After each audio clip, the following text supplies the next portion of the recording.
क्या आपने कभी सोचा है कि पूरी दुनिया के पालनहार महाप्रभु जगन्नाथ के नयन इतने बड़े और गोल क्यों हैं और उनके हाथ पैर अधूरे क्यों हैं?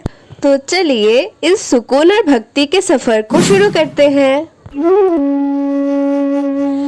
आज हम ना सिर्फ बेहद सुकून देने वाले जगन्नाथ मंडाला आर्ट को स्टेप बाय स्टेप सीखेंगे, बल्कि उनके इस अधूरे रूप के पीछे छुपा एक ऐसी सच्चाई को जानेंगे जिसे सुनकर आपकी आंखों में आंसू आ जाएंगे।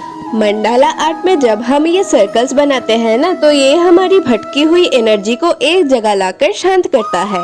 ठीक उसी तरह जैसे महाप्रभु जगन्नाथ के दर्शन हमारे अशांत मन को शांति देती है। तो चलिए कथा शुरू करते हैं। कथा आती है द्वापरा युग से, जब भगवान कृष्ण जी इस धरती को छोड़ के चले गए थे, तो उनके वियोग में उनका पूरा परिवार तड़प उठा था। उनकी सच्ची भक्त माँ रोहिणी से सबने विनती की कि वो उन्हें कृष्ण जी की लासलीलाओं की कहानी सुनाए। माँ रोहिणी ने लेकिन एक शर्त रखी कि जब वो कथा सुनाएंगी तो कृष्ण के भाई बलभद्र और बहन सुभद्रा वहाँ नहीं होने चाहिए, क्योंकि कथा सुनकर उनका प्रेम इतना उमड़ जाएगा कि वो दोनों बेहोश हो सकते हैं। इसीलिए उनको दरवाजे पर पहरा देने के लिए भेज दिया गया। लेकिन जैसे ही कथा शुरू हुई, कृष्ण के प्रेम की ऐसी पवन धुन बजी कि दरवाजे पर खड़े बलभद्र और सुभद्रा उसमें खो गए।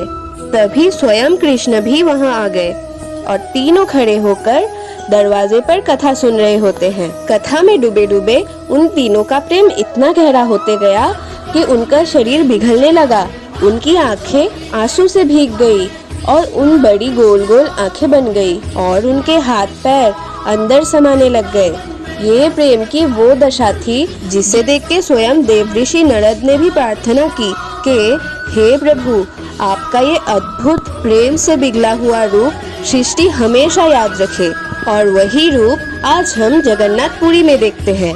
खैर, ये तो सिर्फ एक कहानी थी, लेकिन हमारे इस अखंड भारत में महाप्रभु जगन्नाथ से जुड़े बहुत सारी कहानियाँ मौजूद हैं।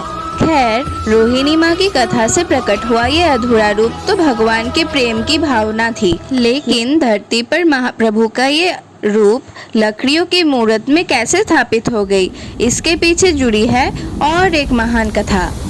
मालवा के परम भक्त राजा इंद्रद्युम्न।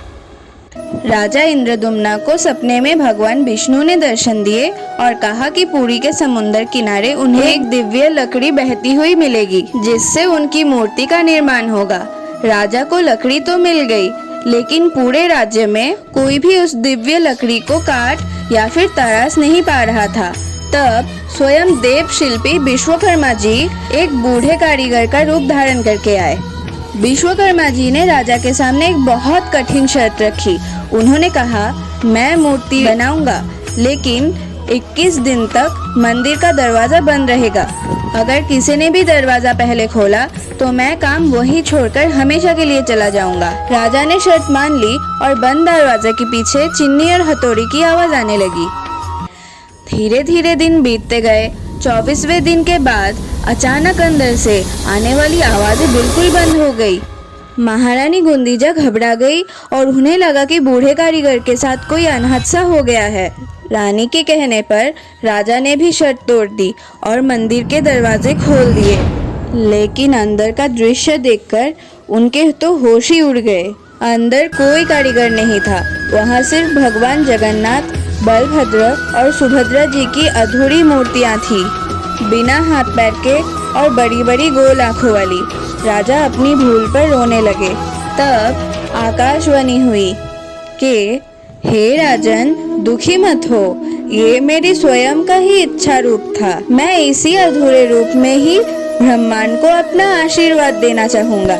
महाप्रभु जगन्नाथ के ये अधूरा रूप जीवन का सबसे बड़ा लेसन सिखाता है। इस संसार में कोई भी इंसान या फिर सिचुएशन हमेशा परफेक्ट नहीं होता, फिर भी महाप्रभु अपने अधूरे रूप में भी पूरे ब्रह्मांड को अपना प्रेम और आशीर्वाद देते हैं। उनके हाथ और पैर ना होना ये दर्शाता है कि उन्हें हमारी कोई भी फिजिकल सेवा की जरूरत नहीं, उन्हें बस हमसे सच्चा प्यार चाहिए। इस मंडाला आर्ट को बनाते वक्त हर एक पैटर्न और सर्कल को ड्रॉ करते हुए मुझे एक अलग ही शांति और सुकून महसूस हुआ। एक एक लाइन में महाप्रभु की भक्ति और राज समाया हुआ था। मुझे पूरी उम्मीद है कि इस ड्राइंग और इस दिव्य कथा ने आपके मन को भी शांत किया होगा। यही है महाप्रभु जगन्नाथ के अधूरे और सबसे भव्य रूप के पीछे की दिव्य कथा। अगर आपको ये मंडाला आर्ट और ये कहानी सुकून देने वाली लगी हो तो इस वीडियो को प्लीज़ लाइक करें, कमेंट में जय जगन्नाथ ज़रूर लिखें। ऐसे ही और आर्ट वीडियोस के लिए मेरे इस चैनल को सब्सक्राइब कीजिए। हरि ओम।